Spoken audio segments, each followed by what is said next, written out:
نعم. بسم الله الرحمن الرحيم.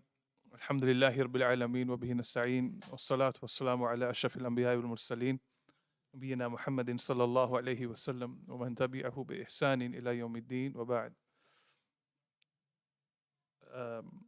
Brothers and sisters, we're going to carry on today with Aqeedah Raaziyayn, part 2. And we're on point number 22 now. If you want to read it out, inshallah.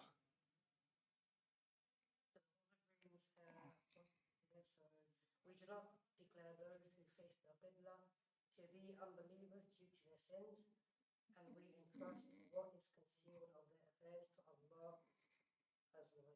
نعم. ولا نكفر أهل القبلة بذنوبهم ونكل سرائرهم إلى الله. We don't make takfir, declare disbelievers, those are the people of Qibla. Who are the people of Qibla? The people of Qibla are al-muwahidun alladhina wahadullah wa aqamu fara'idih. Those are the people of Tawheed that uphold the commandments of Allah subhanahu wa ta'ala. And amongst these people, the people of Qibla, there are those who fall into sin. Al-kaba'ir was-saghair, major sins and minor sins. They're people who establish their salah. وَإِنَّ أَهْلِ السُنَّةِ وَالْجَمَاعَةِ, the people of Ahl Sunnati wal Jama'ah, لا يحكمون على أحد منهم بالكفر ولو مات على ذلك. They don't declare the people who are the people of Qibla, yani people who are overtly upon Islam, as people of disbelief or disbelievers. This is not our job. So here, the Raaziyayn, the two great Imams, they are refuting who? Certain sects. They are refuting the Khawarij first and foremost. أما الخوارج فيحكمون على مرتكب الكبائر بالكفر في الدنيا والآخرة. The Khawarij, they oppose Ahl Sunnah. They declare those who fell into major sins to be disbelievers in this world and in the next life. Then you have the Mu'tazila, the sect known as the Mu'tazila. The Mu'tazila, they said in this dunya he is manzil bayna manzilatin wa alaykum salam. He's not a believer and he's not a disbeliever. He's neither. But as for the Akhirah, they resemble the Khawarij and they said that they're disbelievers in the Akhirah and they'll stay in the fire of hell forever. هؤلاء خالف أهل السنة والجماعة. These people, they opposed the Salafi creed. They oppose أهل السنة والجماعة. نعم. Next point, inshallah. Next point is that the author brings, we establish the obligation of jihad and hajj alongside the Muslim rulers for every time and age. Naam, so this is a very important point. The scholars who explain this text, they spend a lot of time explaining this point. So I'll paraphrase some key points from this. The people of As-Sunnah, Ahl Sunnati wal Jama'ah, they don't rebel against the ruler. وَلَا نَرَى الْخُرُوجَ الْأَئِمَّةِ وَلَا الْقِتَالِ فِي الْفِتْنَةِ. They don't make khuruj against the ruler. وَنَسْمَعُ وَنُطِيعُ لِمَنْ وَلَاهُ. And they hear and they obey the ruler. This is a time especially where people are infatuated with this ruler and that ruler, and they pay very little attention to their own selves. And therefore, all they do is they spend their time and they make it their da'wah to go against the hukam and the rulers. And we know what the Prophet ﷺ has said about certain rulers. So I'm going to spend maybe 5 minutes on this point. The first point here is what our creed is. Our creed is what stated, it's quite clear. This is the beauty of Aqeedah Raaziyayn. It's bullet points. Even if you look at the translations of it, it's just 30 odd bullet points. But these bullet points, these are what form the basis of our Aqeedah. Shaykh al-Islam ibn Taymiyyah rahimahullah ta'ala, he said, "Sittuna sana bimam ja'ir khayru min al-layli bidun sultan." 60 years with an imam, a ruler who is a tyrant, is better than having one night without a ruler. Is better than having one night without an imam. Why? Because when there's no imam, then there's fitna, there's trial, there's tribulation. When there's no ruler, and we see this. Majmu' al-Fatawa, Ibn Taymiyyah, volume 14, page 268. This is one of the famous sayings of Shaykh al-Islam, Ibn Taymiyyah rahimahullah ta'ala. And we'll see later on the statement of Umar radiallahu ta'ala and concerning that. And Ahlul Ilm, they bring this statement also from Sayyidina Umar radiallahu ta'ala and concerning the obligation of having the ruler and following the ruler and hearing and obeying him in all that which is ma'roof, which is in accordance with the kitab and the sunnah. What are then some of those things that we have to be aware of as it points to this Aqeedah? Number one, that we hear and we obey the ruler in all that which is in accordance with the kitab and the sunnah. Ya ayyuhalladhina amanu atiu Allah wa atiu Rasul wa ulil amri minkum. O you who believe, obey Allah and His Rasul and those in authority over you. Surah An-Nisa. This is an obligation in the Quran. Abdullah bin Abbas radiallahu ta'ala anhuma, explaining this ayah, he said it means the rulers. It refers to the rulers. Some of the scholars of tafsir, they said it also refers to the people of knowledge. We obey them so long as what they say to you is in accordance with the Quran and the Sunnah. The second obligation that relates to the rulers is وَالصَّبْرُ عَلَى وَلَاةُ الْعُمْرِ وَإِنْ جَارُوا عَلَيْهِ, to be patient with the ruler, even if he is one who is oppressive to you. Even if he's one who is oppressive to you, he's a tyrant.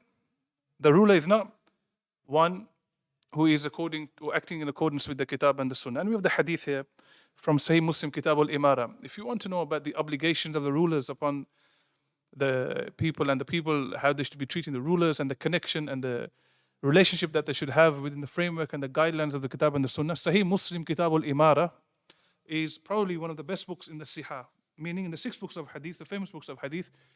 Kitab al-Imara in Sahih Muslim, it's second to none as it relates to this topic. We have the hadith where the Prophet ﷺ mentioned 5 characteristics about the rulers. And I know you guys most likely have covered these things before. So I really am paraphrasing. He said, Rijalun kulubuhum, there'll be rulers whose hearts will be what?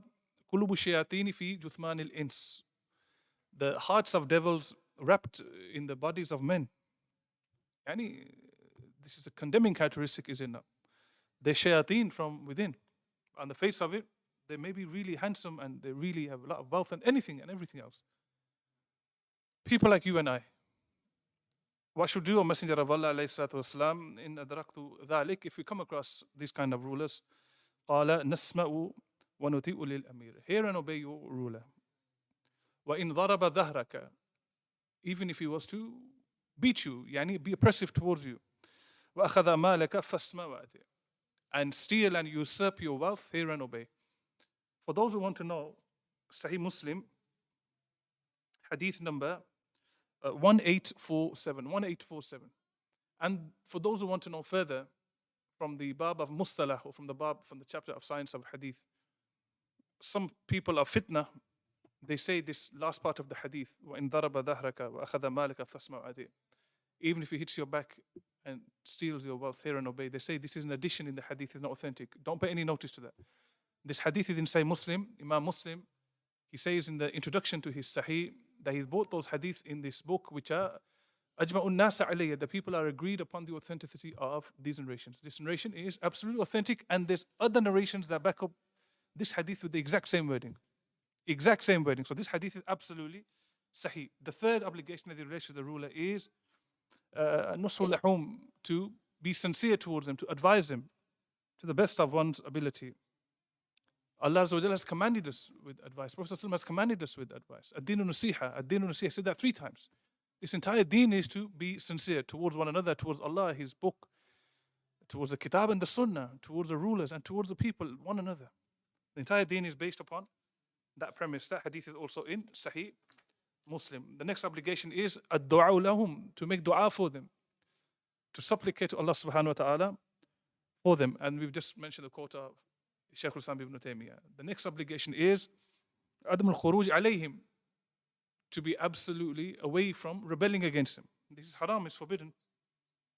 It's forbidden. This is the way of the people of fitna and fasad and fawda, those who want disruption amongst the people. We've just looked at one hadith from Sahih Muslim. In another hadith, the Messenger of Allah alayhi salatu wasalam, he took an oath from the companions. And these are the kind of oaths, and the wordings of the oath are very pertinent to this particular topic.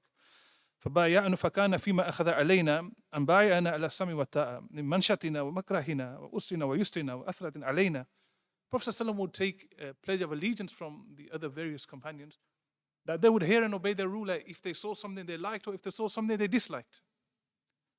If it didn't fit in with their thought, their opinions, their desires, maybe they think they could do it better. Maybe they think the rulers make the right decisions. Prophet ﷺ didn't allow them to disobey and to rebel. Sahih Muslim, once again, Kitab al-Imara, hadith number 1470. That's why he ﷺ said that the one who rebels or leaves off the obedience to the ruler, pulls away from the ruler, he'll die matatan jahiliya. He'll die the death of the days of ignorance, a dark death, days of ignorance, jahiliya. There's no light for him. So this is a major sin. A person who falls into this khuruj is one who rebels against Allah and His Rasul and the Kitab and the Sunnah. Yeah, he thinks he's doing something good. Ma aradna illa khair. And they said, the people of innovation, we don't intend except good. Maybe these people intend good, but they won't reach it. By Allah, they won't reach it. Because they oppose the Kitab and the Sunnah. And the Prophet ﷺ, the hadith are so many. As I say, we are really motoring through some of these narrations.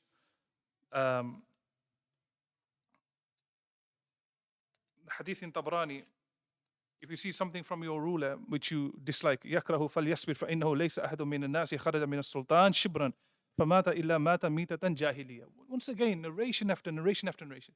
If you see something you don't like from your ruler is one who, the hadith in Sahih Muslim, Kitab al-Imam, the hadith of Hudayfa ibn al-Yaman, 5 characteristics, one of those characteristics is that he doesn't guide by the Sunnah, he's not guided by the Sunnah himself. He's not interested in the Sunnah. Meaning the ruler is not from Ahl Sunnah. The ruler is an outright tyrant. Has no place, Sunnah has no place for him. What should we do? Hear and obey. In one hadith, he said to the Ansar, Shaykh al-Islam ibn Taymiyyah brings this narration in his Wasatiyah and other books and he explains it beautifully. I don't need to understand this narration. Barbahari rahimahullah brings it also in his book of Aqeedah, Sharh Sunnah. He said to the Ansar that you'll see rulers after me, and he mentioned those characteristics, oppressive rulers, etc. He said, have sabr hatta talqawni ila al-hawd. Have sabr until you meet me at the hawd, at the pool, at the lake, where the Prophet ﷺ would be distributing water to the people of Sunnah, the people of Tawheed. May Allah make us from amongst those people. Let us drink from the hands of our Prophet ﷺ. So have patience until you meet me at that place, at the hawd. Think about this carefully, brothers. He's advising whom? The companions, the Ansar. That if you come across these kind of rulers, and when they ask him, what should we do? He said, have patience until you meet me then. Meaning, up until the moment that you die, it's not permissible for you to leave off patience. Understand this hadith. It's not permissible for you to leave off patience. Oh, the oppression has now become so much we have to rebel. No. The Prophet ﷺ simply put an absolute stop to it. Forbid it completely. What does that mean? In some narrations, you'll see this wording, Hatta laki Allahu ta'ala, until you meet Allah subhanahu wa ta'ala. It's a similar meaning. Up until your last days, don't ever rebel. Don't ever make khuruj. So it's very important to bear in mind. The hadith of the saying of Umar radiallahu ta'ala, who Bayhaqi mentions it in his Shu'ab al-Iman, and some other texts also mention this hadith. Hadith sahih, athar is sahih. Umar radiallahu ta'ala, who said, La deen illa bi jama'ah. Pay attention to this. You will never be able to establish your religion unless you have unity behind that ruler, ijtima', unless you're gathered. Look around you today and see the places where they've got rid of the ruler. There's absolute chaos. People can't even go to the masjid. Can't even pray salah in fear of getting killed. Allahul Musta'an. You won't be able to establish your deen unless you have the jama'ah. وَلَا جَمَاءَ إِلَّا بِإِمَامٍ. And you will never have a jama'ah, that unity that you need, that organization that you need, that governance that you need, unless you have a ruler. Allahu Akbar kabira. Unless you have a ruler. وَلَا إِمَامٍ إِلَّا بِسَمْعِ وَالطَّاعَةِ. And you won't have an imam except that you're obligated to hear and obey him. Allahu Akbar kabira. In other words, if you don't hear and obey the ruler, you won't have unity. If you don't have unity, you won't have any deen left. Allahu Akbar kabira. Deen is at risk. This is a saying of Umar radiallahu ta'ala and na'am. So this is what we have to say maybe on this point. Refer to Shaykh al-Islam ibn Taymiyyah's Siyasat al-Shar'iyyah. Siyasat al-Shar'iyyah. There's some statements here from him. And Ibn al-Qayyim's I'lam al-Muwakki'een, for those who are maybe listening at home, he gave some examples of the devastation of what happens when you oppose this pristine Aqeedah. We don't make khuruj against the ruler, no matter how bad or evil or abhorrent that ruler is or his actions may be. Naam. Next point. ونتبع السنة والجماعة ونجتنب الشذوذ والخلاف والفرقة. نعم. Akib, translate. We follow the Sunnah and the Jama'ah, and we leave out contradiction, differing, and splitting. This is the beauty of Aqeedah Raaziyayn. In the beginning, these two giants of the Salaf, they gave us bullet points about bid'ah and ahlul bid'ah and the Aqeedah of the innovators and what the basis of the Aqeedah of Sunnah is. Here now, it's almost like they're going into a new phase into the text, where they're beginning to unravel and unpick for us some of the identification processes of the people of bid'ah. Now that we know what bid'ah is and what some of the bid'ah are that the sects fell into, who are these sects? What are their distinguishing factors, their distinguishing features? Just like Ahl Sunnati wal Jama'ah have a distinguishing characteristics, the people of falsehood also have distinguishing characteristics that distinguish them. This is manhaj al-tamayyuz, the methodology of differentiating between truth and falsehood, between Quran, Sunnah on one side and bid'ah and shirk on the other side. I mean, that tamyiz bayn al-haqqi wal-batil, between truth and falsehood, is very important. A person can't hope to safeguard his deen if he doesn't have this methodology. This is the first point in relation to that. We follow the Sunnah and its people, and we stay away from differentiation, from differing, argumentation, and splitting up into various sects.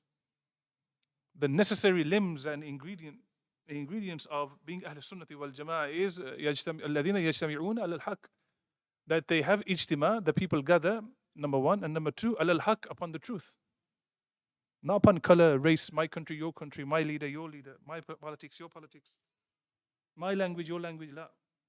They unite upon the Quran and the Sunnah, ala fahmi salaf, the understanding of the salaf. They unite upon the ijma of the ummah. This is what they unite upon. He Azza wa Jal, he said, لَسَّ عَلَيْهِمْ فِي شَيْءٍ, that those who لَسَّ مِنْهُمْ فِي شَيْءٍ, those who fall into differentiation, nothing will be left of them. Nothing will be left of them. Nothing will be left of them. Yani, just like you have the sea and the ocean, and you have that little froth that appears on top of the ocean, it's of no value.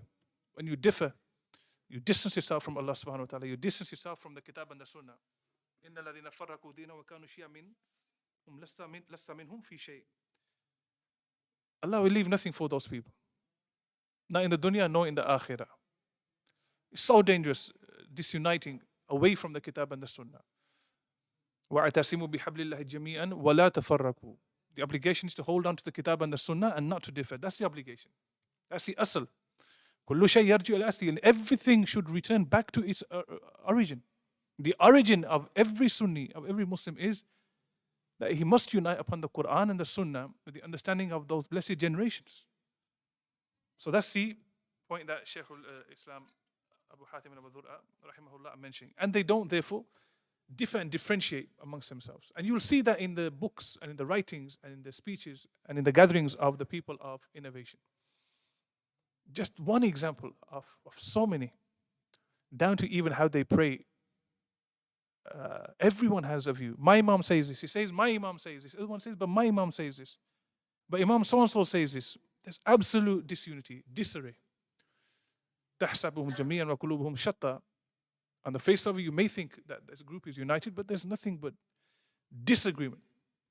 Some of them said hands of Allah mean power. Then some of them said it means favor. Some of them said it means glory. Some of them said it means so many different false interpretations they gave to the attributes of Allah. Why? They're people of furqa, they're people of shuduz, people of disagreement, conflict. Prophet ﷺ said, لا يجمل أمتي إلا ضلالة أبدا أو كما قال عليه الصلاة والسلام. Hadith in Abu Dawud. This ummah of mine will never unite upon misguidance. Yani, they won't make ijma, they won't have ijma of the ummah, an ijma of the salaf upon misguidance. And all of this book, right in the beginning we discussed this.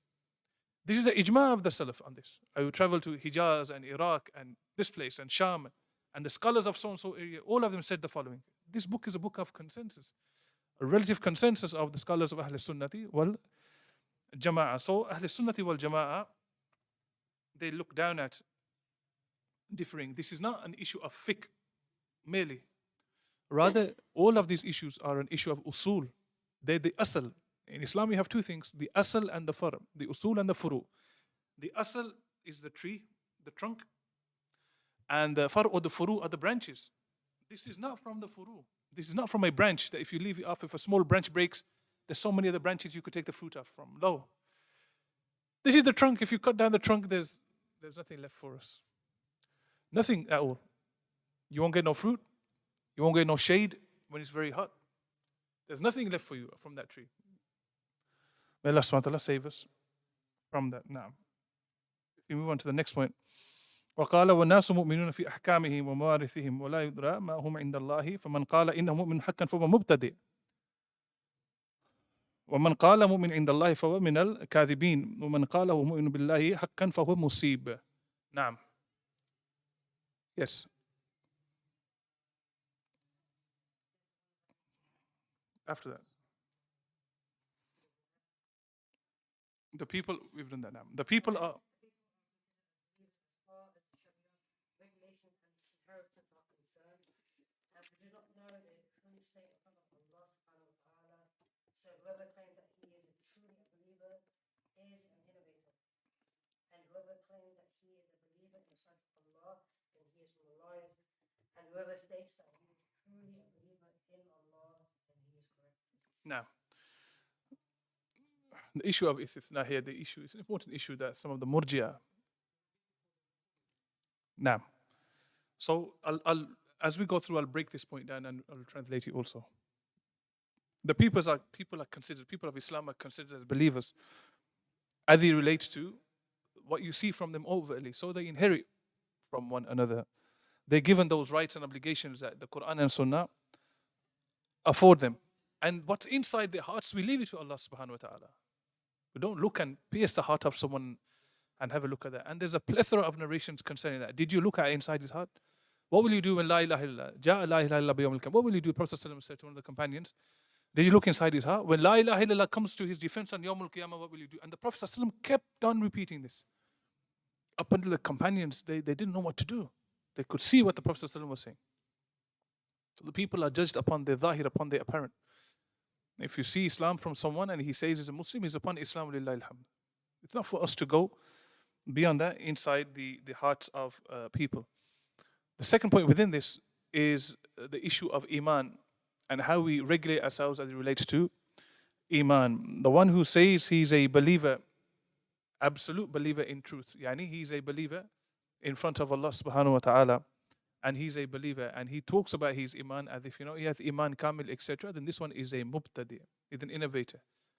A point to be noted, if you use these terms today, mubtadi', bid'ah, people have, like the COVID injection, I suppose, they run away from it, or an illness, and they think that this is a very bad term. Brothers, these terms, our salaf, our aslaf, they use these terms. This book is filled with that. You'll see in a moment. This is not being harsh. This is speaking the truth with evidence. This is speaking the truth with evidence. So we don't shy away from these terms. But the caveat is that it's not my job or your job to go around and start labeling people as innovator, you're an innovator, you're an innovator. Leave this to the scholars. Unless you can see clear innovation from them, that's something different. But generally, people who ascribe themselves to Salafiyya or the Quran and Sunnah with understanding of the Salaf, have some mercy between one another. And this will increase the love and the akhuwa between the people. May Allah Azza wa Jalla allow us to do that. But where you have to speak about innovation, shouldn't be from those people that say, I'm not going to speak about bid'ah, or I'm not going to speak about the people of innovation. This is a major mistake in a person's usul, foundation of Islam. It's not a subsidiary issue. So if a person says that he's a mu'minun haqqan, he's a true believer, he's a mubtadi, he's an innovator. Why? Yani he says he has imanan kamilan. He says, I've got a complete iman. فَقَدْ خَالَفَ مَنْهَجِ السَّلَفِ. Oppose the methodology of the Salaf. Salafus Salih, rahimahumullah ta'ala alayhim ajma'in, as for the Salafus Salih, they would say, نَحْنُ نُؤْمِنُ بِاللَّهِ وَمَلَائِكَتِهِ وَكُتُبِهِ وَرُسُلِهِ. We are people who believe in Allah, His books, His angels, His prophets, and so on and so forth. The 6 pillars of Iman. So that's the first point. وَمَنْ قَالَ هُوَ مُؤْمِنٌ عِنْدَ اللَّهِ فَهُوَ مِنَ الْكَاذِبِينَ. As for the one who says he's a believer in front of Allah, yani Allah has accepted his Iman, he's a believer in front of Allah, فَهُوَ كَذَّاب فَهُوَ مِنَ الْكَاذِبِينَ. He's a liar. He's a liar. Why? The Salaf would be fearful of that. يَرْجُونَ رَحْمَةَ رَبِّهِمْ. They would be hopeful in the mercy of Allah. But they wouldn't say with certainty that they are believers in front of Allah and Allah has accepted their Iman. They would not know what their ending was upon. Ibn Abi Mulaika rahimahullah from the Tabi'een, he met over 30 companions. The likes of Umar and Aisha and Abu Huraira radiallahu ajma'in and others. Ibn Hajar rahimahullah mentions a list of companions that he met. He said, I met them and all of them feared hypocrisy for themselves. What do you know that? How do you know what the ending of a person would be? So this one's a liar. The first one's worse. He's a mubtadi'. He's an innovator. The second one's on a also very dangerous ground, very thin ice. He's lying.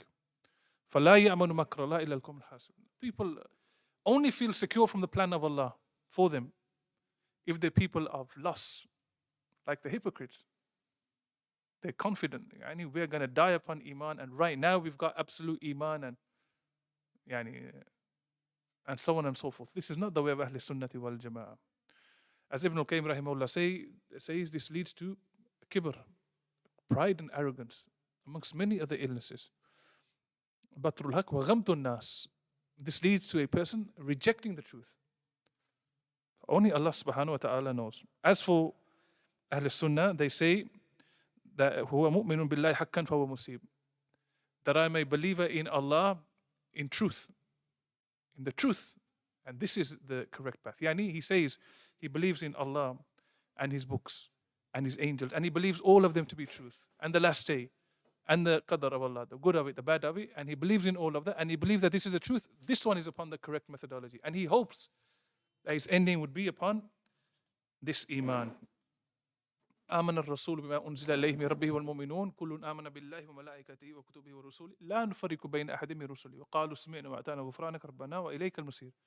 Last 2 ayat of Surah Al-Baqarah, the evidences of the 6 pillars of Iman and how we and why we say that we believe in them. So this is the methodology of Ahl Sunnati wal Jama'ah, as opposed to what some of the Mu'tazila said. This group, people of so-called intellect, and we use our rational, and what the Khawarij said, and what the Murji'ah said. Most of them, they opposed this methodology and this belief. Na'am. And now you'll see the Raaziyayn go into and unravel and unpick, open up this orange with a bit more detail now. They're going to peel up this orange, inshallah. They say, وَالْمُرْجِئَةُ الْمُبْتَدِئَةُ ضُلَّالٌ. The Murji'ah are people of outright innovators, misguided. مُبْتَدِئَةُ ضُلَّالٌ. This is not harshness. This is sunnah. This is the correct Aqeedah, the correct methodology. How can these people not be innovators and not be misguided when some of the beliefs that they held are right against the Kitab and the Sunnah? What did the Murji'ah say? As you know, brothers, the Murji'ah, they said, and they differed amongst themselves first and foremost as to the asl of Iman, what Iman is, the definition of Iman. And they have certain awsaf, they have certain characteristics which are not from the characteristics of the people of Sunnah. So the Murji'ah is not, you can't just lump them with one description. I'll try to paraphrase once again some of the descriptions of the Murji'ah. The first description, or the first type of Murji'ah rather, are the Murji'atul Jahmiyyah. Those Murji'ah which are Jahmiyyah. These people, they said that Iman is just ma'rifat bil qalb. It's just understanding, acknowledging, or knowing something with the heart. That's it. Whoever knows his Lord in his heart, this one has Imanun Kamilun. This one has the perfection of Iman. And it doesn't decrease when you sin. It doesn't increase when you obey Allah subhanahu wa ta'ala. Falazim, therefore it necessitates that this group, for them, أن إبليس من المؤمنين. Iblis is from the believers for them. Iblis is from the believers for them. Why? Iblis acknowledged Allah subhanahu wa ta'ala. That can't be the definition of Iman.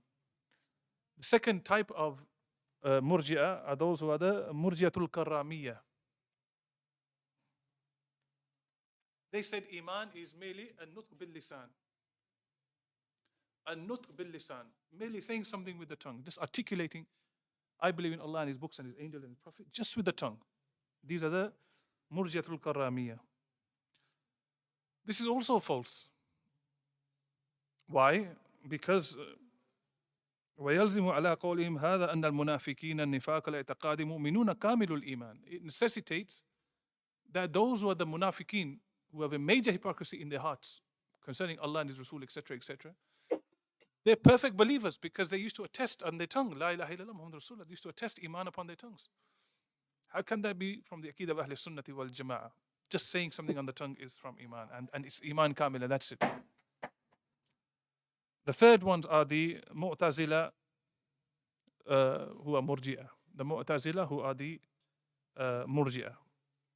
And they say something similar to the other two. I won't go into that. The fourth type are the Murji'ah who are the Asha'ira. These ones are interesting.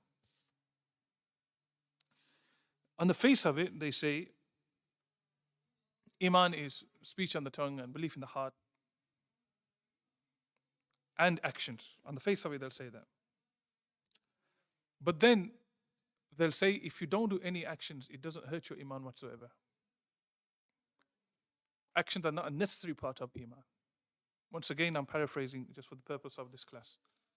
So this is the third or fourth type of the Murji'ah that interests us or concern us for this class at least. Then you have the Murji'atul Fuqaha, don't worry about that. As for Ahl Sunnati wal Jama'ah, they say very clear terms. Iman is that which is belief in the heart. That Iman and i'taqad in the heart. An-nutq bil lisan, that statement on the tongue. Al-amlu bil jawari, yani al-amlu bil janan, and actions of the body, actions of the limbs. All of these must be present for Iman to be present. Then there's some tafsil, some detail to that. Some of the actions are those that if you don't do them, it harms your Iman, but it doesn't take you out of Iman. And there's certain actions that if you don't do them, they will make you mukhriju min al-mulla, min al-billah. Yani they'll take you outside of, or if you do certain actions, they'll take you outside of Iman completely. There's some detail to that. The scholars advise generally, don't, especially as students who maybe begin as a learning, etc., don't go too deep into these issues. Make it very simple. Iman is that which is contained in the heart, that which is articulated upon the tongue, and that which is done through actions. It increases with obedience to Allah, yazidu bi-ta'wa yankusu bil-ma'siyah. It increases when a person obeys Allah, and it decreases when one disobeys Allah subhanahu wa ta'ala. The next point, وَالْقَدَرِيَّةُ الْمُبْتَدِيَةُ ضُلَّالٌ فَمَنْ أَنْكَرَ مِنْهُمْ أَنَّ اللَّهَ يَعْلَمُ مَا لَمْ تَكُنْ قَبْلَ أَنْ يَكُونَ فَهُوَ كَافِرٌ مَا لَمْ يَكُنْ قَبْلَ أَنْ يَكُونَ فَهُوَ كَافِرٌ. The Qadariyya, they are mubtadi'ah, outright innovators, misguided. يستفتون بغير علم ضلوا فأضلوا. These sects, don't forget, brothers, they're not only misguided themselves, but they're major innovators, major misguiders. They've misguided so many others. Why? Because of one very slight characteristic that they have, Shaykh al-Islam Ibn Taymiyyah mentions, that we should be aware about concerning the people of innovation. What they present to the people, Barbahari rahimahullah mentioned this in his Sharh Sunnah. What they show you of innovation is very subtle sometimes, and what they show you of the truth is a lot more. So there's a lot of truth mixed in with just a bit of innovation to begin with. This is why these people are extremely dangerous. Yani they are dullalun, they misguided themselves and they misguide others. Yeah, and they're upon dalalim mubin, they're upon manifest error, manifest misguidance. So these people, the Qadariyya, these scholars, these imams, they say, whoever doesn't accept that these are people of disbelief, then he himself has disbelieved. There's some detail to that. Let's look at that very briefly. Amongst the Qadariyya, there are certain The Qadriya, first of all, those people who deny the Qadr of Allah. The Qadriya, those people who deny the Qadr of Allah. I'm not going into that because we've covered that in the previous class. Amongst them, there's certain and various types. One of the types of the Qadriya are, they say, أن الله لا يعلم أفعال العباد قبل وقوعها. Allah does not know what actions a slave is going to do up until he does those actions. They ascribe ignorance to Allah subhanahu wa ta'ala. This is in their minds the tanzih of Allah. This in their minds is freeing Allah from defect. Why? Because they say, if we claim and if we say Allah knew that we were going to do shirk, Allah knew we were going to do haram, Allah knew that person was going to kill, was going to drink khamr, was going to do zina, and Allah still allowed that person to do it, that means some way Allah is complicit in it. In essence, that's what they'll claim. So in their minds, in their false rationale, they think that they are glorifying Allah subhanahu wa ta'ala by making up a brand new false Aqeedah. Do you see how shaitan deluded and misguided them? That's one type. Just like the innovator, the Ash'ari, the Sufi Ash'ari, who today will say to you, the hands of Allah are not real. Because if you ask him, really, he'll say to you, in his mind, if he says the hands of Allah are real, that which is befitting the majesty and the glory of Allah subhanahu wa ta'ala, in his mind, he's thinking a hand, a palm, 5 fingers, my hand. And then he's compared that vision of the hand that he has in front of him to the hand of Allah subhanahu wa ta'ala. So in order to free Allah from that, he thinks he's doing something really great, really tremendous. I'm freeing Allah from having a limb like this. We don't speak like this about Allah. So these are the terms he starts to use about Allah subhanahu wa ta'ala. We'll be free of these people. These are the Mu'attila, those who deny. And the Qadriya, the Mu'attila also. Then you have the second type of Qadriya. They said, Inna la yakhluqul khair wa la yakhluqul shar. Allah created all that which is good. He didn't create the evil. In other words, there's two creators. Kufr. Major kufr. Prophet ﷺ said about this sect that they are the Majus fi hadhihi al-ummah. The Zoroastrians, the fire worshippers of this ummah, like those people. They used to believe, Nawawi mentions, there's two gods, Hamdan and Yazdan in some narrations, some books of tafsir. A God for good and a good God for evil. Just like the Qadariya then also copied them with that. Shibri, and hand span by hand span, they copied the people of falsehood. When you do a good action, Allah created it. When you do an evil action, Allah didn't create that. You created your own actions. Allah says, Wallahu khalaqakum wa ma ta'malun. Allah created you and your actions. Allah created you and your actions. Surah As-Saffat. This group is also upon falsehood. Then they came up with an excuse in order to defend their position. We won't go into that. They tried to justify their falsehood, the Qadariyah, by mentioning various ayat of the Quran, doubts, various hadith from the Prophet ﷺ, hadiths which are sahih, that's authentic. But that doesn't make their doubts any less. It makes them even more dangerous. Now, it's good to see you. Where have you been? How are you? Barakallahu feek. No. Yeah. Neither shaitan deluded them. Not that they created that evil themselves. Yeah. And they're accountable for it unless Allah has mercy on them. That's what they intend. Yeah, well, I hope that's what they intend. I'm sure the Salafiyun, I'm sure that's what they intend now. I'm certain of it now. So they, in their minds also, they were freeing Allah subhanahu wa ta'ala when they said that. They lied about Allah subhanahu wa ta'ala. They lied about Allah Jalla wa ala.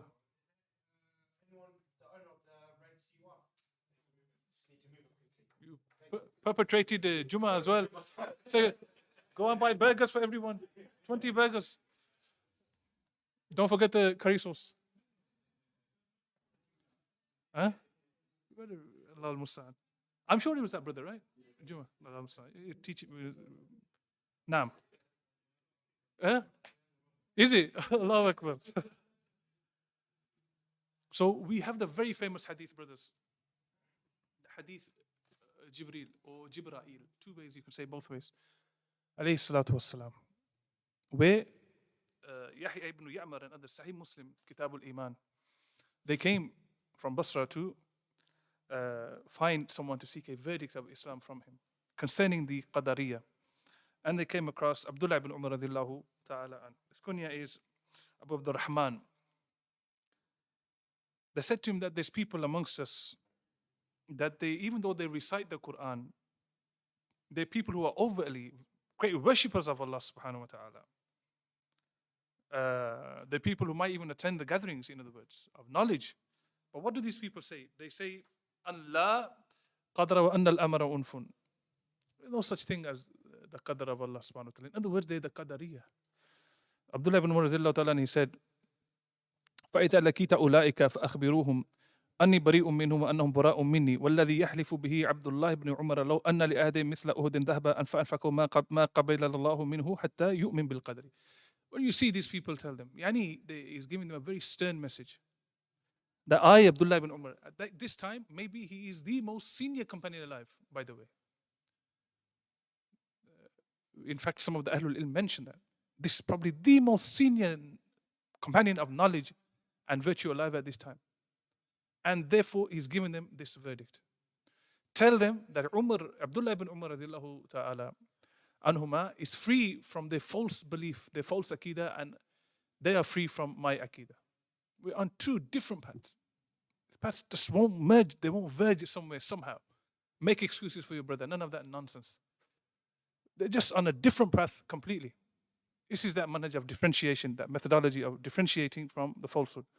By Allah, if they spent and gave the mountain of Uhud by way of sadaqah in gold, in the way of Allah, sincerely done it, Allah won't accept it from them up until they believe in the qadr of Allah subhanahu wa ta'ala. In other words, one who denies the qadr of Allah, he's a disbeliever. May Allah save us from that. The hadith about them being the majus of this ummah is in Abu Dawud. The Qadriya being the majus of this ummah is in Abu Dawud, hadith number 4691. 4691. Naam. The next point, وَأَنَّ الرَّافِدَ رَفَضُ الْإِسْلَامِ. Today we sat with a doctor, a specialist of the Rafidiyya. May Allah reward our brother. Say Ameen. That's good. I sense a lot of damp here. Now, look, it's important to know about something about these sects. Why? Because the amount of confusion out there from these sects is rife. Everything is in the English language. In fact, sometimes I think that on certain topics, there's probably less in the Arabic language and even more in the English language. There's so much out there in the English language now. It's confusing. One of my students was just saying to me a few days ago, Ustadh, you have this book in English. I go, that's not in English. He goes, I'll send it to you right now. Do you have this in English? I said, no. I said, I've got it in Arabic. He said it in English. I go, no way. He sent me so many PDFs in books in English that I'm shocked. Someone even had that, someone put them in English. So where there's a lot of material available in English, there's a lot of bad material that misguides in English also. The Rafida, they ejected, translate, Rafadul Islam. Keep you on your toes. Who are the Rafida? Naam. The Shia Rafida, yeah? What do they do?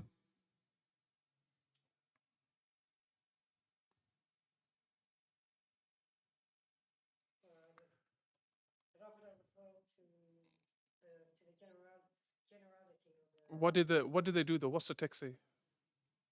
وَأَنَّ الرَّافِضَ رَفَضُوا الْإِسْلَامِ. Ejected out of Islam. These are very clear words. They ejected out of something. And you'll see a similar word said in a different way about the Khawarij just coming up. This is a charge sheet of Ahlul Bidah. Anyone who wants to know what the Salaf's methodology was as it relates to Bid'ah and its people, this is a condemnation, a charge sheet of their Aqeedah.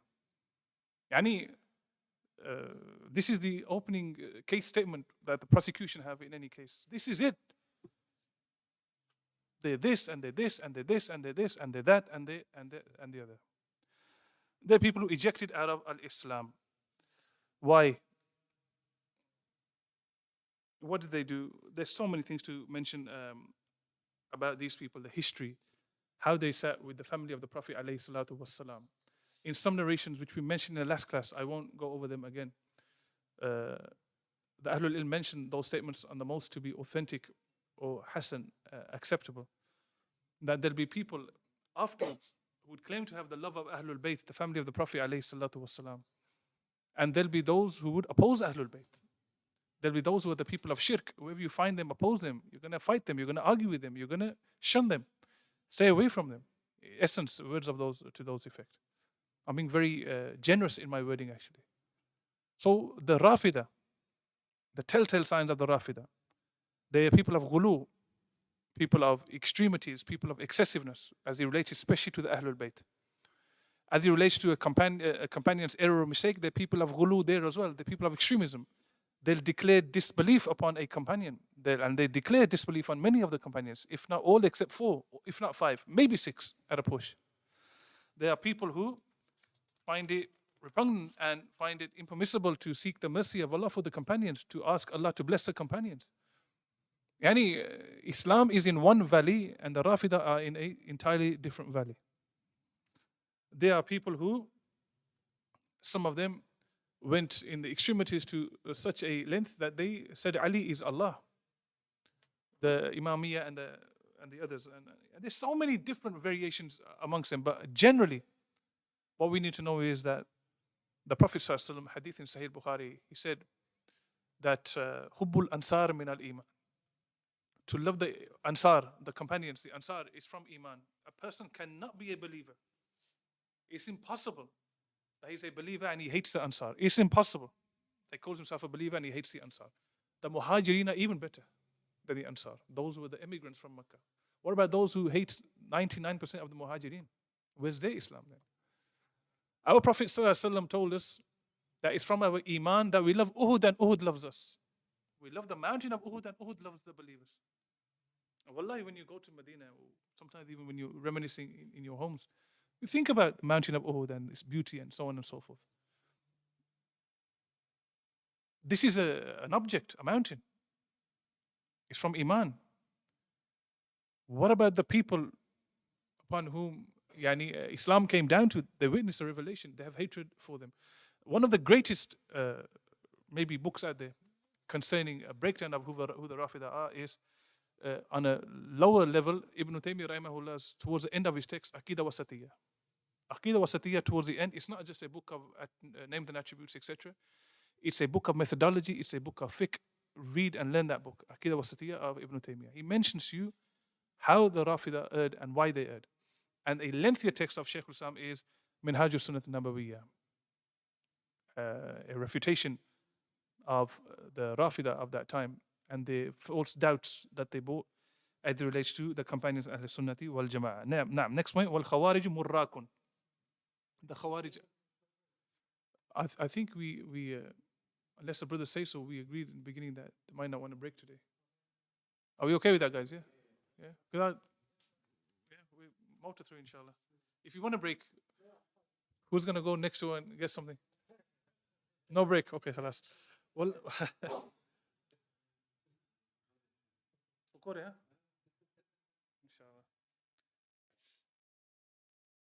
We had a fantastic meal, by the way, in the daytime. Allah reward the brother and his family. Wal Khawariju Murrakun.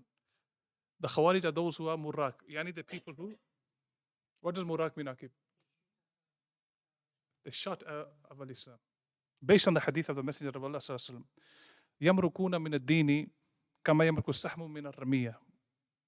They'll shoot out of the religion the way an arrow shoots out of an animal when he's hunted down, a prey when he's hunted down. The way an arrow shoots out, this is how they'll shoot out. Yaqra'una al-Quran, beginning of this hadith. They'll recite the Quran, but it won't go fawqa hanajirahum. It won't go higher beyond their throats. There'll be no action. You won't see the actualization of the Quran upon them. You'll just see that melodious tone. This was Abdullah ibn Abbas radiallahu ta'ala and so. And he heard, it was like so many swarms of bees, thousands of them, reciting the Quran, making the dhikr of Allah, etc. Ubad, worshippers of Allah subhanahu wa ta'ala. But don't be deceived. Don't be deceived. Just because he has a big sign on his forehead, mashallah, praying tahajjud all night, etc. May Allah make us all who pray tahajjud in the night. Yeah. We shouldn't belittle that. Yeah, if a speaker says to you, just speak to someone with a beard, that doesn't mean that you're belittling the beard. Or you see someone praying tahajjud in the night, or he's got that sign and he said, doesn't mean you're belittling that. No. To belittle these things is kufr. May Allah save us from that. So the point is that we don't just go by that. We go by what's the substance of that person, what's his actual belief. So they shoot out of al-Islam. Why? Because they, number one, declare kufr upon people who are not deserving of that. They take the role of the scholars, in other words. The Khawarij, they take the role of the ulama. It's the job of the scholars, the qualified people, the courts, those people who are in authority, to be involved in issuing and dealing with rulings concerning that. They're people of fitna and fasad, people of trial, tribulation, killing, looting, spilling blood. They make the blood of the people halal when it's not halal. And these are just some of the signs that we've already discussed about the Khawarij. They believe in killing others and they believe in killing themselves. Yani it's a strange comb. They kill others and themselves. وَلَا تَقْتُلُوا أَنفُسَكُمْ إِنَّ اللَّهَ كَانَ بِكُمْ رَحِيمًا. In Surah An-Nisa, Allah says, don't kill yourselves. Allah is most merciful. What's wrong with you people? Yeah, don't kill yourselves. وَلَا تُلْقُوا بِيَدِكُمْ إِلَى التَّهْلُكَ وَأَحْسِنُوا إِنَّ اللَّهَ يُحِبُّ الْمُحْسِنِينَ. Don't be a person who harms himself with his own hands. Do good. Allah loves those who do good. How is that doing good when you're harming yourself and harming others around you? Indiscriminate killing here and there. Our Salafi ulama, walillah alhamd, they day and night, they warn the people from the Khawarij and those like them. And they have to listen to so much nonsense from idiots, from donkeys. Who, when the scholars say, don't rebel against the ruler, don't fight the ruler, don't declare others to be disbelievers, don't spill the blood of other people, don't harm the other people. They have to hear idiots say about these scholars, you are scholars for dollars. Now you have to hear these stupid, silly people say bad things about these scholars, but this is from the reward that Allah is destined maybe for these ulama, the scholars, that they have patience in all that backbiting, all that falsehood, all those accusations, all those bad suspicions that the people of innovation throw at the scholars of Ahl Sunnati wal Jama'ah. In another hadith, the Messenger of Allah said about this group, hum sharrul khalqi wal khalika. They are the worst of the creation of Allah. They're the worst of people, the Khawarij. These narrations are all authentic. Sahih Muslim, hadith number 750. Also, hadith number 1067. In another hadith, he said, hum sharru man tahta adimi sama. They're the worst of the people under the sky. The worst of people. Hardly anyone that's more devastating in the ill effect upon the people, more than these Khawarij, more than these extremists. Sunan Tirmidhi, hadith 3000. Hadith 3000. Now, there's some detail in how to deal with the Khawarij. Our Sheikh Salih Al-Fawzan, Allah give him a long life and a good life and a healthy life upon Islam and Iman. Allah preserve our Salafi ulama. In his explanation of Barbahari's Sharh Sunnah, Ithaf al-Qadi, he had an entire portion, a few pages, where he outlines how the Khawarij are to be dealt with, how we give them da'wah, and how if people need to oppose them, they're opposed, etc., etc., and the different types of Khawarij. There's one particular type of Khawarij which is very dangerous. They're all dangerous, but this one is also quite dangerous. These ones are what's known as the Qa'idiyah. They push people to the front and they make khuruj through their statements. They don't get involved in any of that bloodshed or any of that fitna. You won't see them being involved in the center of that revolution, in the center of that creating chaos. But in the background, pulling the strings, causing the fitna, inciting others. They're the inciters. They're the radicalizers. These ones are very dangerous. Shaykh al-Islam ibn Taymiyyah mentioned them also. So as we said maybe in our last lesson, khuruj, rebelling against the ruler, and these Khawarij, those who made khuruj, made it permissible to rebel against the ruler. They either rebel bisayf with the sword, or they rebel through their statements, bil qawl, bil aqwalihim, with their statements. They can also rebel through the tongue. Rebellion is of very many different types. Writing messages, etc. All of these things causing chaos. All of this is rebellion and khuruj, and the door is firmly shut upon that. Na'am. Next point, وَأَنَّ الْجَهْمِيَّةَ كُفَّارٌ وَمَنْ زَعَمَ أَنَّ الْقُرْآنَ مَخْلُوقٌ فَهُوَ كَافِرٌ بِاللَّهِ الْعَظِيمِ كُفْرًا يَنْكُلُ عَنِ الْمِلَّةِ. Slightly lengthy point, I'll break it down. The Jahmiyyah are disbelievers, outright disbelievers in Allah subhanahu wa ta'ala. Jahmiyyah, the Mu'attila. The Jahmiyyah, a few times they've been mentioned. As I said, this is a charge sheet against the innovators. Those who deny the names and the descriptions of Allah subhanahu wa ta'ala. They deny the asma and the sifat and the afa'al of Allah subhanahu wa ta'ala. Some of them accept the names and deny the attributes. In other words, they're people of ta'til. Jahm ibn Safwan, the leader of these people, actually took his Aqeedah from his teacher, Ja'ad ibn Dirham. Ja'ad ibn Dirham. And Ja'ad ibn Dirham, don't forget, these people appeared towards the end of the era of the Sahaba. Towards the end of the era of the Sahaba. And the point to be noted, isn't it? When you've got the likes of the Qadariyah appearing in amongst the companions, yani in the era of the companions, here you should be very careful. Some people begin to think, maybe they've read a text in English and they think, oh, does that mean that some of the companions turned out to be Qadariyah? No, it doesn't mean that. None of the companions were innovators. These innovators appeared, some of them, at the end of the era of the companions. The real point is what? That knowledge and the pristine knowledge, even with the likes of the companions, it doesn't matter if it's right there on your doorstep. If Allah doesn't guide you to it and you don't take the efforts to get that knowledge, you could be from those people that are here mentioned. You've got the companions amongst you and they're the Qadariyah. Subhanallah. The companions are there and these people, some of them are the Rafidah, some of them are the Khawarij. Yet the companions are right there, the likes of Abdullah ibn Umar and so on and so forth. And that was back then. How much worse is it today and how much easier then is it today for a person? Because knowledge is less. The scholars are few. How much easier is it for a person to fall into bid'ah? And sometimes the bid'ah which is kufriyah. The bid'ah of disbelief, like we've discussed about some of these groups. So these Jahmiyyah, they deny the name and attributes of Allah, and they also said, أَنَّ الْقُرْآنَ مَخْلُوقٌ. The Quran is created. This is a very focal point and aspect of our Aqeedah. Whoever believes the Quran is a creation of Allah, he is a disbeliever in Allah. Why? Al-Qur'anu kalamullah ghair makhluq. The Quran is a speech of Allah, uncreated. Just like Allah is not created, His attributes are not created, His attributes are not created, His actions are not created. Allah is Khallaqul Alim. Allah khaliqu kulli shay. Allah is Al-Khaliq, the creator. Everything else is makhluk. Everything other than Allah is ghayrullah, it's makhluk. It's min dunillah, it's other than Allah. It's ghayrullah. It's makhluk. It's a creation. The Quran, it's the kalam of Allah, the speech of Allah. Minhu bada wa ilayhi ya'ud. It came from Allah and it will return back to Allah subhanahu wa ta'ala. It's munazzal min Allah. It's revealed. The fact that it's revealed shows that it's not the creation.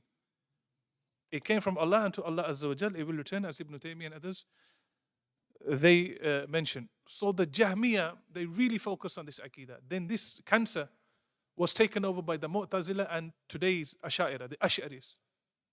The Ash'aris. They came out with new ways to say the Quran is not the speech of Allah. But they didn't dare to say overtly or openly. So they made what's known as Ta'atil al-Juz'i. Rather than having Ta'atil al-Kulli, outright denial, they did an indirect denial. A very subtle denial. They said that the Quran that we have in front of us, this is the Ash'ari Aqeedah. The Quran that we have in front of us is not actually the speech of Allah. The real speech of Allah is in the Lawh al-Mahfuz, and we don't know anything other than that. Yani, they say that this Quran that we have is an ibara, it's a reflection of the speech of Allah. And the speech of Allah is kalam nafsi, it's within the self of Allah. It's bila harf, wala sawt. It wasn't heard. The speech of Allah is not heard. The speech of Allah is not recited. It's without letters. It's without sound. This is the Aqeedah of the Jahmiyyah, brothers. So these Jahmiyyah, they believe that the Quran was created by Allah. This is false. The Quran are the spoken words of Allah. Is qala lahu ya Isa. Allah says. It's in the Quran. Allah says. وَكَلَّمَ اللَّهُ مُوسَى تَكْلِيمًا. Allah spoke with Musa alayhi salam directly. And there's so many evidences about the speech of Allah. Imam Sijzi, passed away in the year 444 after Hijrah, he wrote a tremendous risala, a tremendous book on this. Raddu ala man ankar al-harf wa sawt. Refutation of those who deny the speech of Allah having sound and having letters. So this is the false Aqeedah of the Jahmiyyah that originated with the Jahmiyyah, moved on to the Mu'tazila, then went on to the Ash'aris. And it continues until today. May Allah subhanahu wa ta'ala save us from this false Aqeedah. نعم. ومن شك في كلام الله فوقف شاكا فيه يقول لا أدري مخلوق أو غير مخلوق فهو جهمي. Anyone who says to you, I'm not sure if the Quran is a speech of Allah or not, this one's also a Jahmi. Yani, if the glove fits, He goes, I'm not sure. How can you be a person of Iman when you're upon, I'm not sure? They believe in Allah, then they're not people, they don't have doubt after that. They don't say, I believe in Allah, but I'm not sure. No, no, no. If you're not sure, you're not one who believes in Allah. So he says, look, I'm not sure. And there's some detail to this. And the details in the next point. وَمَنْ وَقَفَ فِي الْقُرْآنِ جَاهِلًا. Whoever says, I'm not sure, he didn't really know. أُلِّمَ وَإِدَعَ وَلَمْ يُكَفَّرْ. If he's not sure and he's genuinely ignorant, then teach him. Maybe he doesn't know.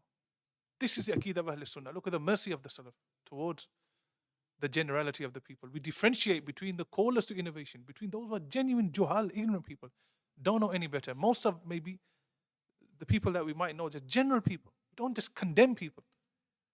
This one is a fire, this one is a fire. This is not our job, brothers and sisters. This is not our job. We're not the litmus test or the thermometer, and we've got a thermometer in our hands and we're going to control it. No, no. So the Raaziyayn, they mentioned this. If he's a genuine ignorant person, simply doesn't know, inform him, educate him. And make dua for him. Explain to him. But there's one caveat there. So long as you're able to explain to him, because you must know before you pass it on. You can't be jahil yourself and make him even more jahil. Brother, how do you get to the M6? Take the M5. You can't work like that. You have to know with the M6 or the M1 or whatever it is, yourself. You must know it yourself first. That's the first condition. And the second caveat is that you can explain to a jahil so long as it doesn't affect and doesn't put your own belief on the table. You're not prone to falling into that doubt yourself. You're not weak in that belief yourself. You're firmly grounded in knowledge. As for these Jahmiyyah then, they spoke about the Quran in this way. And they imprisoned Imam Ahmad and they punished Imam Ahmad. And they caused a lot of havoc amongst the Ummah. Some of the scholars, they make a note here and they say, back then, this Aqeedah, it tried to be pushed out from the knowledge of people. It was to try to water it down a lot, the innovators. And as time went on, this Aqeedah, it became even more weak amongst the people, even more weak. So nowadays, a lot of the scholars, they say, a lot of people might not know this intricate Aqeedah. Don't be quick to just judge them. Or you're a Jahmi. That's not my job, not your job, just to come out with that. Maybe he is a Jahmi, but take it easy. This is the way, it's not the way of dealing with the people generally. So the scholars, they say today the Aqeedah is even more watered down. There's so many people that have caused so much confusion. Explain to the people first. وَالْجَهْلُ مِنْ أَكْبَرِ الْمَسَائِبِ لَا سِيمَ إِلَّا مَنَّ اللَّهَ عَلَيْكَ بِفَرَدِ فِي الْحَيَاءِ. Ignorance is the worst affliction that Allah can give to a person. May Allah save us from that. Being ignorant. And even worse than that is being ignorant and thinking that you're not ignorant. He thinks he's Imam Bukhari, but he can't read Alif Ba Ta. Allah save us. Whoever says that my recitation of the Quran is created, he's a Jahmi. Slightly intricate detail here. They've slightly labored this point for a reason. Because this was a big point of contention then, and it remains so until today. So he says, and that's why they used to say, the Jahmiyyah, when I say Alif Lam Mim, it's a creation of Allah. No, it's not. It's the kalam of Allah. Your voice box is created. Your tongue is created. But what you're reading is not the creation. It's the speech of Allah subhanahu wa ta'ala. This is the Aqeedah of Ahl Sunnati wal Jama'ah. So this is why I said they try to manipulate the wording a bit. Oh, no. The Quran's not created, but when I recite it, it's created. You're also a Jahmi. Do you see? No. If you are with them, you're from amongst them. Al-maru man ahabba. فَإِنَّكُمْ مِنْكُمْ. You're from amongst them. These are the ones that you accompany yourself with. These are the ones that you ascribe yourself to. You're from amongst them. No, I'm not from amongst that certain group. No, yes, you are. Be very careful which Aqeedah we have and which people of Aqeedah we accompany. So they infected the people with this illness. We'll tell you a way around this Aqeedah. Say that when you recite it, it's created. No, when you recite Alif Lam Mim, you're reciting the speech of Allah subhanahu wa ta'ala. Naam. Next point. Very important. وقال أبو محمد سمعت أبي يقول. The author says about his father that he heard his father say, وعلامة أهل البدعة الوقيعة في أهل الأثر. Now that they've told us what some of the characteristics of the innovated sects are, now they're telling us what their signs are, what you'll see from them. What are their telltale signs? Number one, They'll speak ill of the people of Sunnah, the people of Hadith. They'll speak ill of the Salafis. They'll have a rancor towards the Salafi, towards the people who are upon the understanding of the Salaf, the people of Athar, the people of Athar, the people of narrations. And there's many names. Historically and today you'll see that they give the people of Quran and Sunnah. And some of the scholars, they mention that. Back in the day and even today, they'll say they are ghair muqallid. You people are people who don't blindly follow. You're not from the madhab, you're not from amongst one of the madhabs. You're not a Hanbali or a Malki or a Shafi or a Hanafi. Therefore you are ghair muqallid. You're a non-conformist, you're a non-blind follower. These are the statements of old. Other things they would say is that you are mujassima, you are people who make Allah into like a human being, waliyadhu billah. You're hashawiyah, you people are worthless.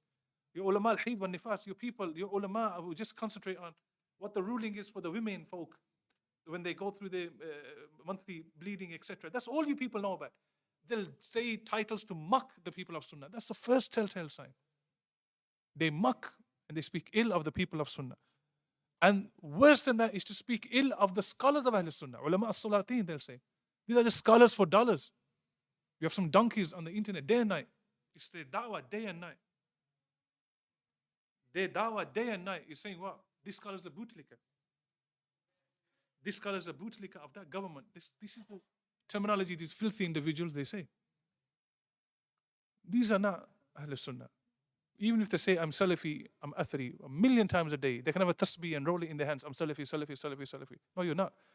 By Allah, you're not Salafi. How can you be Salafi when you attack the heads of Salafiyah, the heads of Ahl Sunnati wal Jama'ah? They should be more beloved to you than your own self. The scholars of Ahl Sunnah. So they make up these false titles for the scholars. Another title they say is that these people are mutashaddideen. These scholars are just the harsh ones. They'll say this one's bid'ah, this is bid'ah, this is sunnah, this is bid'ah. Don't fall into that trap. This book was written, 1,200 years ago. Are these people mutashaddideen? Salaf? This one's a Jahmi, this one's Kadhab. Look at this. This one's Mubtadi'ah, this one's Dullal, this one's Murraq, this one's Rafadu min al-Islam. Are these mutashaddideen? No. These are people of absolute balance. Ummatun wasatun litakun shuhada ala nas wa yakun rasul alaykum shahida. Bang on in the balance, in the middle. This is who Ahl Sunnah are. So if these people are not mutashaddideen, and indeed they're not, then how can someone be a harsh person today if he says, brother, that's bid'ah, don't do it. Brother, you become an innovator if you have the Aqeedah. Be careful. How is that false then? So be careful of that. That's a distinguishing sign. وعلامة الزنادقة تسميتهم أهل السنة حشوية يريدون إبطال الآثار. The Zanadika who, the people in the inside, they not upon Islam, outwardly they claim Islam. They're mulhids, the people of absolute falsehood. What sign do you see from them to know that them kind of people, yuriduna ibtal al-athari? They have one intent, to suppress and to take you away from the narrations. Subhanallah, how true is that? I'm not going to mention any particular groups. I'll give some examples. You mention a hadith to someone. He says, yeah, but so-and-so Imam said this. But the hadith is in Bukhari. Yeah, but there's 6 different opinions of our madhab on this. I'm not saying there's an adhika. Don't get what I'm saying there into that respect. But just think about what the Salaf have said. The intent is always to suppress and to take you away from the narrations. He'll stand up today and he'll say to you, you can't understand the narrations, brother. Don't read Bukhari, it'll confuse you. Wallahi, they say that. Bukhari will confuse you. Brother, don't read the translation of the Quran, it'll confuse you. What should I read, Harry Potter? Who's got the Harry Potter books for your hands up? No one, alhamdulillah. Allahu musta'an. Don't read Quran, translation, it'll confuse you. Wallahi, this is absolute. Look, they're on the internet, they're there and they say this nonsense. This is a distinguishing sign of the innovator, of the one that Allah has put a seal on his heart. Khatam Allahu ala kulubim wa la arsamim wa la absarim gishawa. Allah has put a seal on his hearing, his sight. Allah has put a seal on his heart. Allah subhanahu wa ta'ala save us from that. وقال وعلامات الجهمية تسميتهم أهل السنة مشبهة.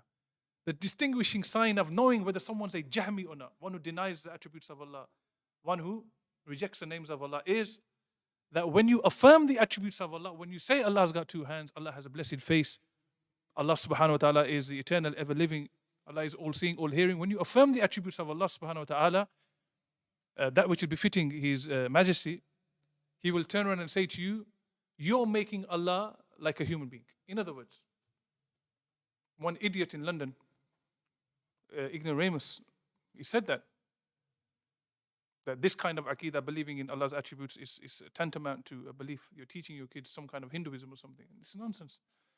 Brother, take your medication and fear Allah. On a serious note, if you want to play around within your family politics or something. Don't play around with the deen of Allah subhanahu wa ta'ala in this way. This is a distinguishing sign. It's like a needle has come and pinched him somewhere where it shouldn't be pinching him. When you say to him, Allah has a face, it's like the mountain fallen on his head. A dagger has hit him by just you affirming the face of Allah subhanahu wa ta'ala. There's a big problem with that. This is a distinguishing sign of a Jahmi. He'll never teach the books about the sifat of Allah. For him, Tawheed is Allah is not like this, and Allah is not an image, and Allah is not a surah, and Allah doesn't have hands, Allah doesn't have this, Allah doesn't have a face. That's his Tawheed. A Tawheed of negation. Where's the Tawheed in that? Ibn Taymiyyah rahimahullah, he destroys the arguments of these people in his Aqeedah Hamawiyya and Tadmuriyya. Na'am. وعلامة القدرية تسميتهم أهل الأثر مجبرة. The distinguishing sign of identifying a Qadari. Look at how clever these Salaf were. They've told you what the characteristics of the Jabariyah are, the Qadariyah are, the Jahmiyah are, what their beliefs are. Now they're telling you how to stay away from them. This is a framework. Now they're telling you how to identify one. Yani, I'm the only Jahmi in the village. Allah al-Musta'an. Allah al-Musta'an. You could spot a Jahmi from afar if you study this book. And your sunnah radar should go up and you should move away. Make dua that Allah protect you from that falsehood.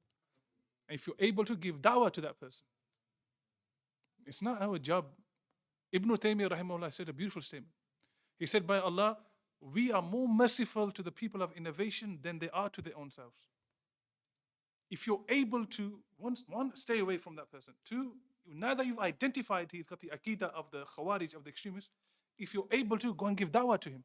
This is you being merciful to him for the sake of Allah. And sometimes it could be obligatory on you to do that if there's a greater benefit in that. So it's not, okay, he's a Jahmi, I'm going to stay away and that's it. If you're able to, explain to that person why he's upon that falsehood for the sake of Allah subhanahu wa ta'ala. And then stand firm and have patience in relation to that. So don't see this, okay, you're going to identify what a Qadri is and that's it. No. There's some detail to that. The Qadariyah, their distinguishing sign is that they'll call you Mujbira. In other words, they'll call you Jabariyah. In essence, their problem with Ahl Sunnah is the fact that you say to them that Allah has given us a choice to do good and to take the path of evil. May Allah save us from that. Their problem with Ahl Sunnah is that you say that when I do something evil, Allah knew about it. I chose it, it's my will. Allah knew about it. Allah created that action. Allah created Iblis, there's a wisdom behind that. They have a problem with that. They'll say to you, you are people who say that you're forced. You're like the Jabariyah. Yani you're ascribing falsehood to Allah. وَالشُّرُّ لَيْسَ إِلَيْكَ. And no kind of shar can be ascribed back to Allah subhanahu wa ta'ala. This is in essence the distinguishing sign of the Qadari. The Qadariyah and the Jabariyah. One coin, two sides. This one this way, this one that way. Two extremities. Ahl Sunnah are between both. وعلامة المرجئة تسميتهم أهل السنة مخالفة ونقصانية. The sign of the Murji'ah is they call Ahl Sunnah, those who are the opposers and those who are the Naqsaniyah, the reductionists, if you want to say that. They say that they are the opposers. Why? And the people who are the ones who reduce a person's iman. Why? Ahl Sunnah say iman increases when you do good and it decreases when you do bad. The Jabariyah, the sect known as the Jabariyah, they said what? They said that we're forced to do falsehood. And when we do that falsehood, when we do the haram, our iman does not decrease. Allah made us to it. And when you Sunni, when you Salafi say that by doing falsehood your iman decreases, you're from the reductionists. You're from those people that reduce people's iman. This is what they'll say. This is there's no dalil, there's no evidence. They just use their logic to give you false titles. And you'll see that with the Murji'a also. نعم. وعلامة الرافضة تسميتهم أهل السنة ناصبة. The distinguishing sign of a Shia is he'll call you a person, in other words, who hates the family of the Prophet ﷺ. The Nasibi, the Shia, he has a false claim of love to the Ahlul Bayt, the family of the Prophet ﷺ. He hates the rest of the companions. The Nasibi, in essence, is one who has an aversion to Ali radiallahu ta'ala anhu and to Ahlul Bayt. Both are upon absolute falsehood. Both are upon absolute falsehood. Ahl Sunnah are in between. The Nasibi is on the opposite side. So every time you praise Abu Bakr radiallahu ta'ala anhu, or Umar radiallahu ta'ala anhu, or Uthman radiallahu ta'ala anhu, he'll say you're a Nasibi. You're a hater of Ali. You hate the family of the Prophet sallallahu alaihi wasallam. This is the distinguishing sign of the Shia. ولا يهلك أهل السنة إلا اسم واحد ويستحيل أن نجمعهم هذه الأسماء.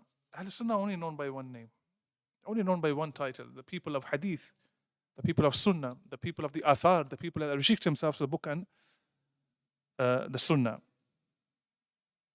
One of the final points in this text. وسمعت أبي وأبا ذرأة يأمران بهجران أهل الزيغ والبدع ويغلظان في ذلك أشد التقليد وينكران وضع الكتب بالرأي بغير آثار وينهيان عن المجالس أهل الكلام والنظر في كتب المتكلمين ويقولان لا يفلح صاحب كلام أبدا. A very important paragraph in this text. Extremely important. If you want, it summarizes the entire text, or the entire maybe last part of the text that we've looked at. As for the people of Sunnah, how do they save themselves? Number one, from the falsehood of the evil sects that we've identified. And number two, the characteristics of those evil sects, how to spot them.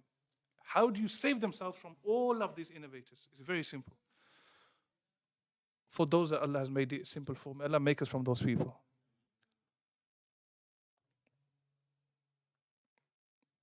Number one, يَأْمُرَانِ بِهُجْرَانِ. The Salaf, they commanded hajar. They commanded staying away from the people of innovation. Hajruhum kulluhum. Hajar. Stay away from the people of bid'ah. Those who exhibit the characteristics of the people of bid'ah. Those whom you have doubt about whether they are people of Sunnah or not, stay away from them. Allah has commanded you to that. Prophet has commanded you. دَعْ مَا يُرِيبُكَ إِلَى مَا لَا يُرِيبُكَ. Stay away from that which is confusing for you, which is doubtful. Take the certainty. You're not sure if it's a Sunnah, a person of innovation. Stay away from him. Why do you need to go and poke your nose in every single place? Hajar. This is from Islam. This is from Adin. That you are a person who emigrates away, stays away. Al-muhajiru man hajar man hallu anhu. Or kama qala salam. True, staying away for the sake of Allah is to stay away from disobeying Allah subhanahu wa ta'ala. Part of disobeying Allah subhanahu wa ta'ala is that you go and you accompany those people that oppose Allah and His Rasul. The innovator, those that we've discussed. You stay away from Ahli Zaygi wal Bid'ah. Those people that are inviting you to innovation, that are presenting doubts to you, that are people of confusion. Yattabi'una Zayg, they're following falsehood, they're following confusion. There's no certainty in what they say. One day is one ruler, another day is another ruler, third day is another ruler. Just confusion upon confusion upon confusion. And stay away from stay away from every book of the innovator. All those books are books in which there's very little narrations. Narrations are non-existent. There's no hadith in there. If there's a hadith in there, they've manipulated it. They've manipulated the translation of it. They've manipulated the interpretation of it. The Salaf said, stay away from the innovator. Stay away from his readings. Stay away from his lectures. Stay away from his writings. Because their books are filled with opinion and so-called logic, false logic. وَيَنْهَيَانِ أَنْ مُجَالِسَةِ أَهْلِ الْكَلَامِ. And stay away from the gatherings of these people who talk about something other than Quran and Sunnah, other than Salaf. It's just opinion, my opinion, your opinion. It's just so-called logic. People have right. If the hadith means in, then this must be true, and then this and this. And it's just opinion upon opinion. Another wal istidraku. I'm only going to believe it if it's like, is just pure opinion. If this happens, and then this happens, and this happens, and then if that were to happen, but then if it did happen, what's the ruling? That's all you find in their books. Ifs and buts and maybe and this, and that's all you see. Kalam. Stay away from the books. Kutubil mutakallimin. So important. The books, the writings. Today he says, let me just listen for a moment. Let me just see what he's got to say. And that's how the people will be taken in by the Dajjal himself. May Allah save us from that. And they both of these Aimatu Salaf, Imam Shafi said it before them, said, La yuflihu sahibu kalamin abada. The person who enters with the innovators, enters into their realm, enters into their so-called logic, enters into their way of thought, enters into their methodology, will never be successful. Not my verdict, or the verdict of this scholar or that scholar. This is a verdict of the Salaf. There's a consensus on this Aqeedah. Allah will never grant success to a person who goes and shacks up with a person who opposes the Sunnah of the Prophet ﷺ, invites others to that, calls others to bid'ah, calls people to watering down the Aqeedah, tells the people not to bother about methodology, etc. Allah will never grant success to that kind of person. May Allah subhanahu wa ta'ala save us from that. Brothers and sisters, I hope by the permission of Allah subhanahu wa ta'ala, we have given some effort to this text. It's nowhere near where it should be. I said to our noble brother, our doctor brother, Hafidahullah, give me permission to do this text in a one-day seminar. This text is so important. So many things that we've left out. May Allah accept it from us. May Allah have mercy on us. May Allah save us from bid'ah and its people and all the falsehood and the roots of falsehood. May Allah keep us firmly upon the Quran and Sunnah and increase us upon the way of the Salaf of this ummah. May Allah save us from shirk and bid'ah and give us a husnul khatima upon La ilaha illallah Muhammad Rasulullah. Subhana rabbika rabbil izzati ma yasifun wa salamun al mursaleen alhamdulillahi rabbil alamin. Subhanaka Allahumma bihamdik. Ashhadu an la ilaha illa anta astaghfiruka wa atubu ilayk. Naam. Maybe one or two maximum. Just one question maybe.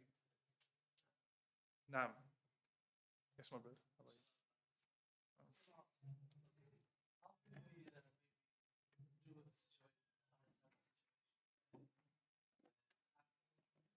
Ustadh might go up to a platform where there are innovators on that platform. And this one teacher might think he wants to call people to something, like sharing the platform with people, whether it the money or not.